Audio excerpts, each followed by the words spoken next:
Sustainability sa paaralan, ang paggamit ng used bottles para sa mga halaman.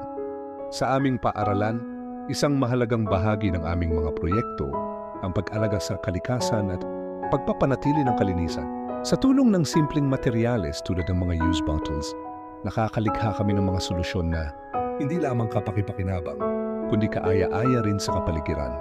Narito kung paano namin ito ginagawa. 1. Pagkolekta ng used bottles. Ang mga estudyante, guro, at kawani ay sama-samang nagdadala ng mga plastik na bote na karaniwang itinatapon. Tinitiyak naming malinis ang mga ito bago gamitin muli. 2. Pag-transform ng bottles. Iskang mga bote ay ginugupit at binubutasan upang gawing mga simpleng paso o container. 3. Pagtatanim ng halaman.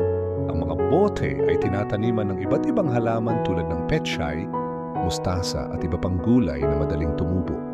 May mga pagkakataon ding ginagamit ang mga ito para sa ornamental plants na nagdadagdag ng ganda sa paligid ng paaralan. 4. Paglalagay ng mga ito sa tamang lugar. Ang mga paso na gawa sa bote ay inilalagay sa bakod, gilid ng pasilyo o sa isang nakatalagang garden area. Nakakatulong ito upang magamit ang espasyo ng maayos at magbigay ng sariwang hangin. Pag-aral sa proyekto, hinihikayat namin ang mga mag-aaral na alamin ang halaga ng sustainability sa pamamagitan ng pagsali sa mga aktibidad tulad ng pagtatanim at pag-aalaga ng mga halaman.